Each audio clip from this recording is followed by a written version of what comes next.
Всем привет, это опять я. Я на речке, и я планирую ловить речную рыбу. Вот моя палатка, я тут заночевал вчера.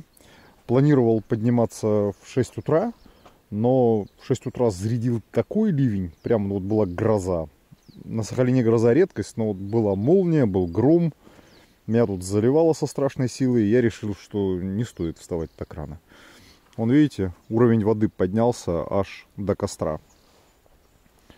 И у меня намокли всего лишь очки и намок кемпинговый фонарик, но он водонепроницаемый.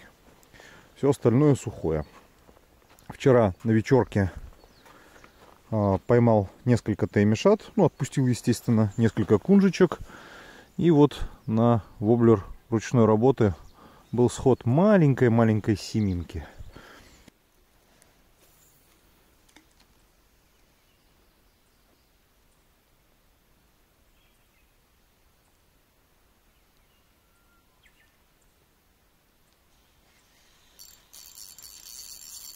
Так, не, это таймень, отбой. Таймень у нас в красной книге, да и жалко его, дурака. Поэтому тайменя я максимально быстро отпускать стараюсь. Конечно, максимально быстро это в пределах разумного. Так-то он не хочет ко мне подплывать вообще. Давай, браток, давай ближе плыви. Давай. Сюда вот. Ох ты как. Атаковал и подбагрился башкой. Плыви. Все, стартанул. Таймень для кого-то на материке это какая-то такая сакральная царь-рыба.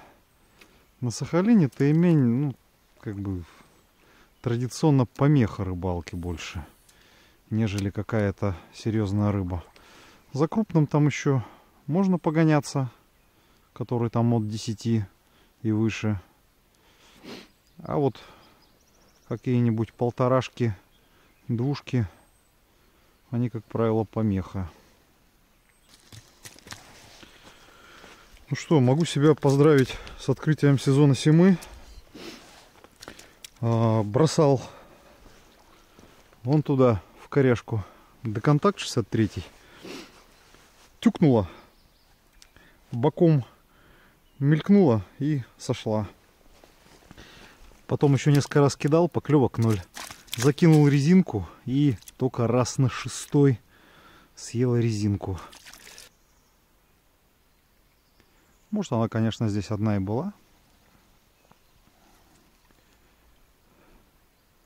Может, у нее тут не было друзей. Но я хочу думать, что на воблер клюнула одна. Вот она! А на резинку клюнула вторая. Вот сейчас вот на резинку клюнула еще одна семинка.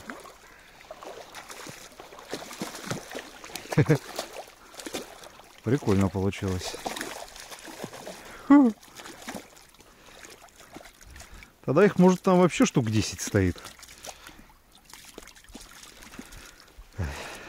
Очень красивая рыба. Прям серебряная. И когда она после поклевки в воде начинает брыкаться, вот ее... Ой! Ее ни с чем не перепутаешь, потому что так отблескивает серебром только она. Вот она просто как зеркало. Зеркальная рыба. Точечка с виду только неприметная. Просто какие-то кустики, приямочек. То есть... Ты, елки-палки! Ой-ой-ой, вот это сема. Вот это сема. Ой-ой-ой-ой. Да.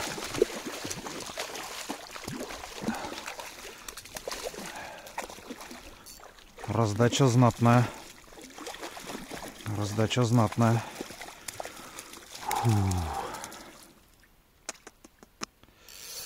Хорошенькая рыбка.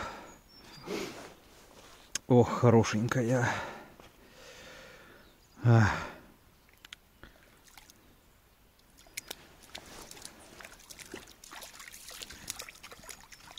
Оговорюсь лишь, что хорошенькая она еще и в контексте. То есть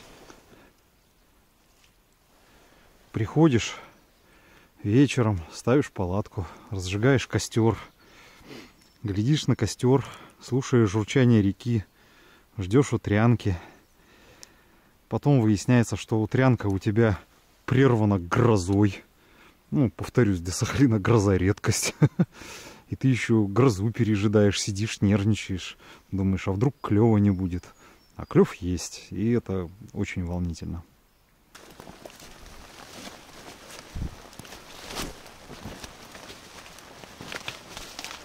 Дождик уже такой серьезный опять припустил.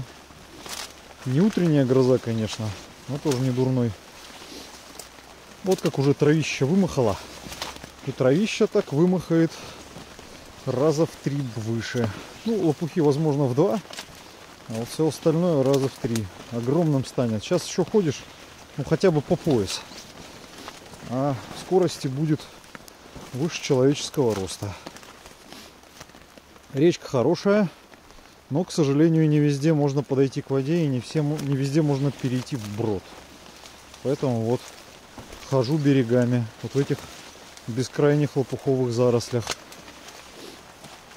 О, улиточка кушает лопух. Если вот в таких вот зарослях встретить медведя, конечно, он даже не успеет понять, что было, потому что в лоб в лоб. И вот видите, вот сухая вот растет такая. Это прошлогодняя вот эта вот трава. То есть вот она вот вымахала, ну, высота 4 метра. Огромная. Вот хорошая коряжка. Ну, такая. Целый конгломерат коряжек. Нависающие деревья. Отличное место для стоянки зимы.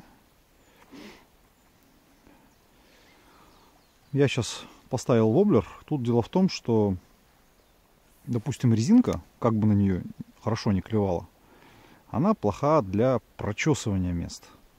Она плоха для поиска. Вот точечно добивать рыбу на точке, да, это дело резинки. А вот ходить по реке, забрасывая поочередно под разные коряжки. Это... О, вот сима вышла. Давай, давай. Так, был выход за деконтактиком. Повторюсь, что вот... Вот, ай, ты, елки-палки, опять. Очень вялая.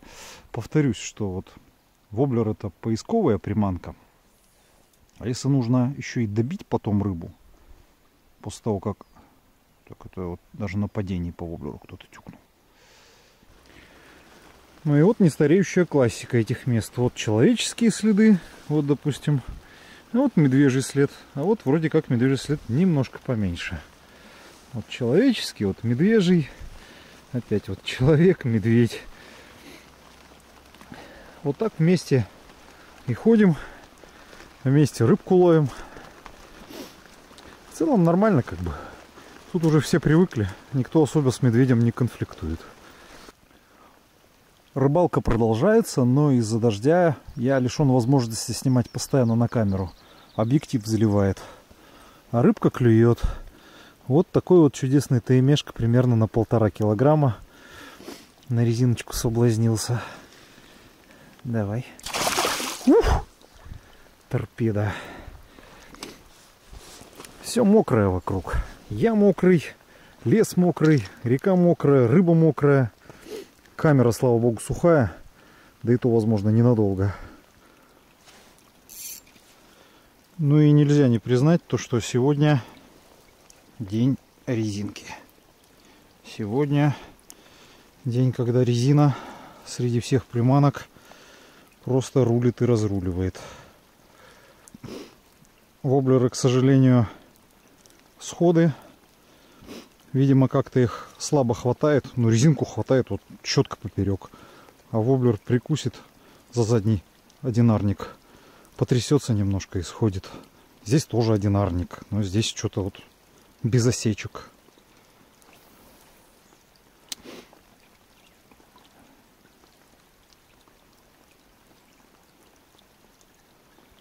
Место не самое удобное для резинки. Слишком далеко пулять и низкий контроль. Но клюет.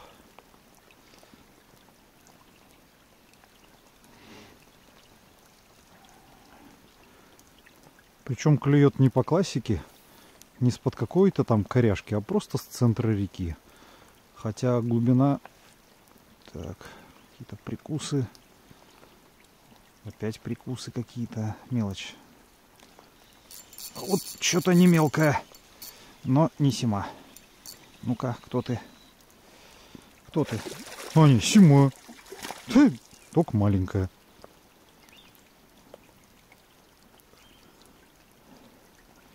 Седьмая за сегодня на резинку. Да. Размерчик такой. Ай ты! Сплюнула. Только я ее посчитать успел. Только назвал ее номер порядковый.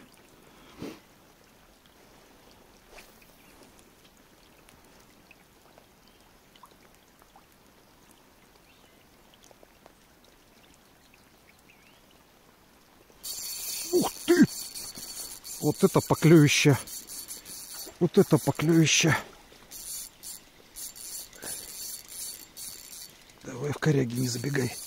Не надо в коряги забегать. Не надо. Вот это впороло. Удар такой, что просто мама дорогая.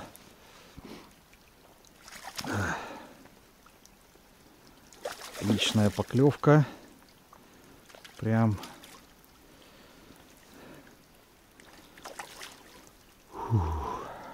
Что опять-таки же не характерно для резинки. Большинство поклевок на резинку просто она ее подхватывает. То есть она ее не бьет с яростью, а просто спокойненько в воде подхватывает, и такого удара особенного не чувствуется. Так, все. Немножечко угомонилась. Время.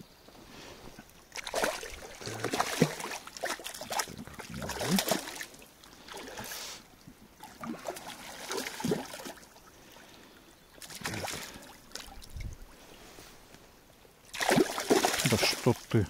Руки-крюки какие-то у меня сегодня. Не могу рыбу подхватить нормально.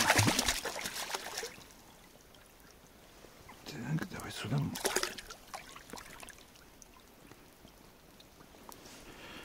Отличнейшая семенка. Не самая в мире крупная, но хорошая. Дождик успокоился. А рыба как клевала, так и клюет.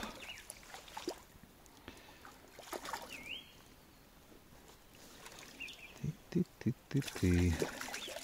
Ну это прям маленькая. Прям маленькая.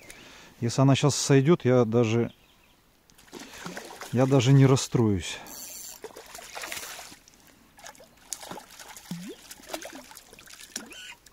Ой, прям, ну, окунишка.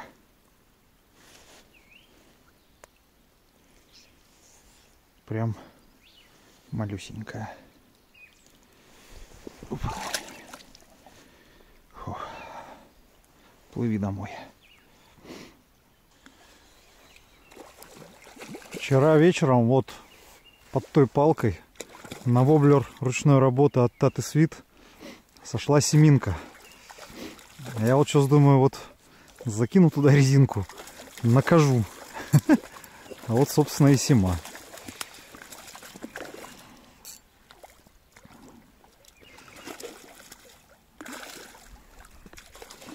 Не заставила себя ждать.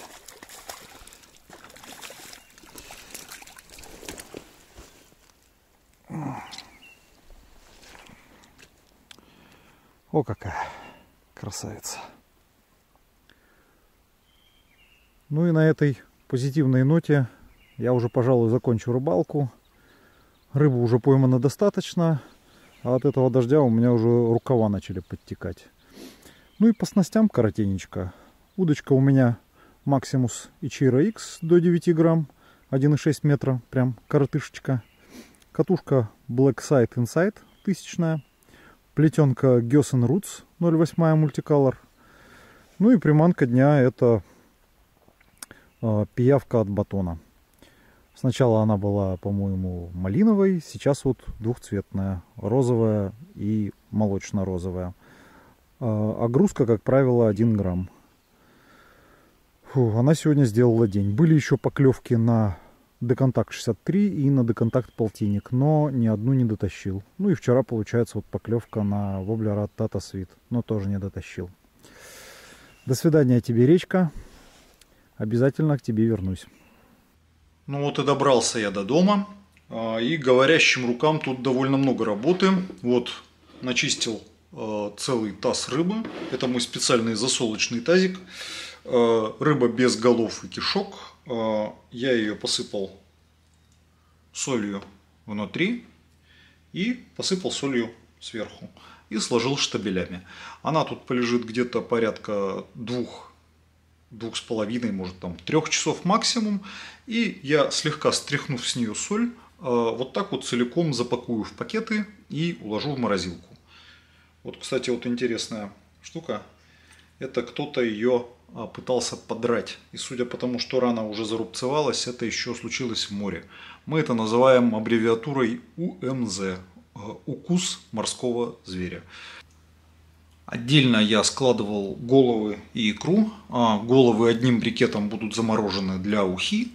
А икра сегодня вот приготовлю. Я ее просто пересыпаю солью. Пересыпанную солью икру заливаю кипятком. Минут через 5 сливаю кипяток. И вот так вот она сейчас в естыках. Грохотать я ее не буду. То есть она так и останется в естыках. Сливаю кипяток, естычок на кусочек хлеба сверху. И, пожалуйста, можно кушать. А можно просто, вот я люблю, просто вилкой подцепил и в рот. А самую крупную семинку не позволила совесть засолить. Самую крупную семинку я буду жарить. Такую рыбу, честно говоря, готовить с выдумкой, только портить. Для такой рыбы, которая богата своим природным вкусом, она самая вкусная на Сахалине, все, что есть, ее просто надо вот либо жарить, либо просто там на пару сварить, либо там запечь. Ну, что-то очень простое, без каких-то соусов. Для этого я ее филерну, посыплю солью, обваляю в муке и пожарю в масле.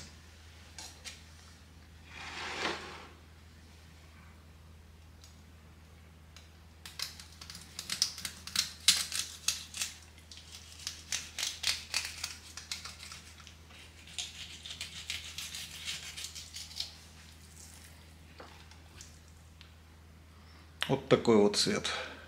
Цвет прям, ну, это оранжевое мясо. Оранжевое. В нем не так много прослоек жира, как в садковой семге. Ну, рыба выращивается как свинья в садках, поэтому, возможно, много жира. Здесь это дикая рыба, жира не очень много, но зато очень богато вкусом.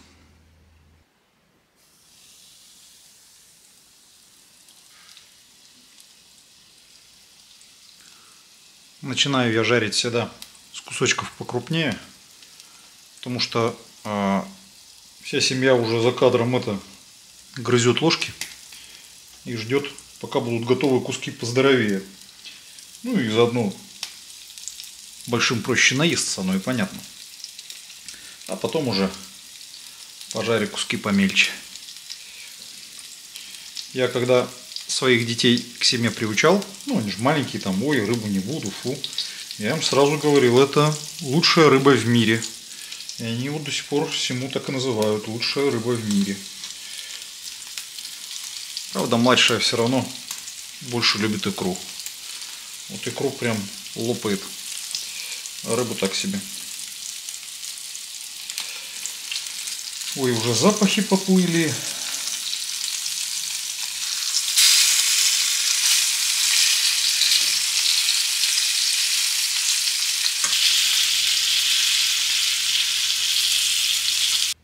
Хоть рыбешка еще не остыла, но я думаю, уже пришла пора попробовать. Брюшко вообще первая вещь.